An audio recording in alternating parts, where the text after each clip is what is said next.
आपने नोट किया होगा कि आप जब भी किसी विकसित देश में जाते हैं तो वहाँ के रेस्टोरेंट्स में, होटल्स में जब आपसे पानी के लिए पूछा जाता है तो यही कहा जाता है कि आपको बॉटल्ड वाटर चाहिए या टैप वाटर चाहिए, यानी बोतल वाला पानी चाहिए या नल का पानी चाहिए। वो ऐसा पूछते हैं। अगर आप यूरोप में जाएंगे या किसी भी अच्छे विकसित देश में जाएंगे तो वहाँ ऐसा ही होता है।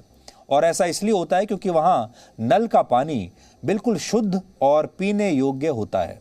तो आप बहुत विश्वास के साथ ये वहां कह सकते हैं कि मुझे टैप वाटर चाहिए, नल का पानी ही चाहिए, मुझे बोतल वाला पानी नहीं चाहिए, क्योंकि नल का पानी भी साफ है। लेकिन भारत में आप इस विश्वास के साथ ये नहीं कह सकते कि आप नल का पानी पी लेंगे।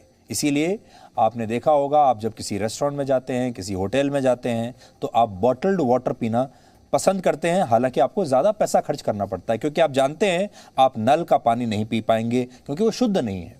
हमारे देश में आप किसी से ये नहीं कह सकते कि आपको पीने के लिए नल का पानी चाहिए, क्योंकि पिछले 70 वर्षों में हम अपने देश के लोगों को नल का साफ और शुद्ध पानी दे ही नहीं पाए, और ये हमारे देश का बहुत बड़ा दुर्भाग्य है। लेकिन उड़ीसा की सरकार पानी की इस कहानी में एक नया क्लाइमेक्स लेकर आई है। दुर्भाग्य तो है, लेकिन एक नई शुरुआत भी हुई है।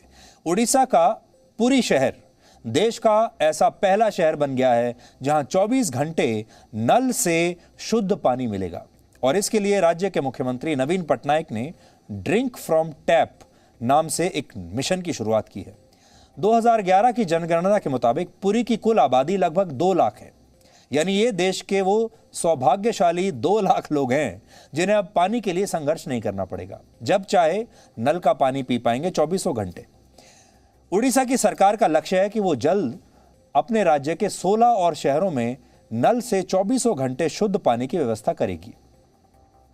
वैसे तो भारत में दूध और पानी को सबसे शुद्ध माना जाता है। पुराने जमाने से ही हमारे यहाँ दूध और पानी शुद्ध माना जाता है, लेकिन इसे विडंबना ही कहेंगे कि हमारे ही देश में शुद्ध दूध और शुद्ध पानी मिलना अब एक प्रीमियम है। बड़ा मुश्किल है, अब ना तो दूध शुद्ध मिलता है और ना पानी। भारत में बॉटल्ड वाटर का कारोबार करने वाली कंपनियों के बीच एक कंपटीशन है, और ये कंपनियां दावा करती हैं कि उनका पानी सबसे ज्यादा शुद्ध है। और आज पीने का पानी का उद्योग बहुत बड़ा हो चुका है, यानी साफ पानी भी एक उद्योग में बदल चुका है। भारत में बोतल में मिलने वाले पानी का कारोबार 16,000 करोड़ रुपए का है, और अनुमान है कि यह 2023 तक 40,000 करोड़ रुपए का हो जाएगा। आज स्थिति यह है कि भारत में बोतल वाले पानी को गंगा जल की तरह शुद्ध माना जाता है, और इसके भी अपने कई कारण हैं। हालांकि अब तो गंगा जल भी शुद्ध नहीं रहा। संयुक्त राष्ट्र की संस्था यूनिसेफ के मुताबिक भारत में 50% से ज्यादा लोगों को पीने का साफ पानी मिलता ही नहीं, आजादी के 73 साल बाद। ग्रामीण भारत में 73% आबादी तक आज भी टैप वाटर यानी नल का पानी पहुंचा ही नहीं है।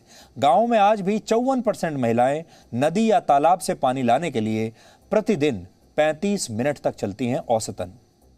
यहां एक समझने वाली बात यह है कि हमारे देश में जब सरकार ने सुरक्षा नहीं दी तो लोगों ने प्राइवेट गार्ड्स रख लिए। जब सरकारी स्कूलों में अच्छी शिक्षा नहीं मिली तो बच्चों को प्राइवेट स्कूलों में भेजना शुरू कर दिया। जब पब्लिक ट्रांसपोर्ट नहीं मिला तो लोगों ने अपनी गाड़ियां ले ली, अपने टू व्हीलर ले लिए, उन्हीं पर दफ्तर जाने लगे। सरकार ने 24 घंटे बिजली नहीं दी तो लोगों ने अपने जनरेटर लगा लिए। सरकार ने सरकारी अस्पतालों में स्वास्थ्य सुविधाएं अच्छी नहीं दी तो हमने प्राइवेट अस्पतालों में जाना शुरू कर दिया। साफ पानी नहीं दिया जब सरकार ने तो लोगों ने अपने घरों में वाटर प्यूरिफायर खरीद कर लगा दिए। आज शहरी भारत में हर 4 में से 1 घर में वाटर प्यूरिफायर लगा हुआ है। कहने का मतलब ये कि आज देश के टैक्स पेयर्स ने सरकार से बहुत सारी चीज़ें तो लेना ही बंद कर दिया है। ना तो हम सरकार से पब्लिक ट्रांसपोर्ट ले रहे हैं, ना सुरक्षा ले रहे हैं, ना एजुकेशन ले रहे हैं, ना स्वास्थ्य ले रहे हैं। भारत का जो टैक्स पेयर है उसने हर चीज़ की अपनी अलग पैरेलल व्यवस्था कर ली है। आपने भी देखा होगा, भारत का टैक्स पेयर अगर कुछ इस्तेमाल करता है आजकल सबसे ज़्यादा तो वो सिर्फ सड़कें हैं जो सरकार की इस्तेमाल कर रहा है। गाड़ी अपनी है, सड़कें सरकार की हैं, और उन सड़कों में से भी ज़्यादातर टूटी फूटी हैं, फिर भी पूरा टैक्स देता है। आज़ादी के 73 साल बाद उड़ीसा के लोगों को पीने के पानी का ये इंतज़ाम अब मिला है जाकर। 73 साल बाद साफ पानी मिला है, लेकिन आज भी देश की आधी आबादी के पास ये भी नहीं है। ये हालत देखकर आज हमें वर्ष 1989 में एक हिंदी फिल्म आई थी, उसका एक दृश्य याद आ रहा है। इस फिल्म का नाम था मैं आज़ाद हूं। आज हमने आपको पढ़े लिखे केरल में कोरोना के विस्फोट के बारे में बताया, लेकिन यह हाल सिर्फ केरल का नहीं बल्कि दुनिया के सबसे शक्तिशाली देश अमेरिका का भी है।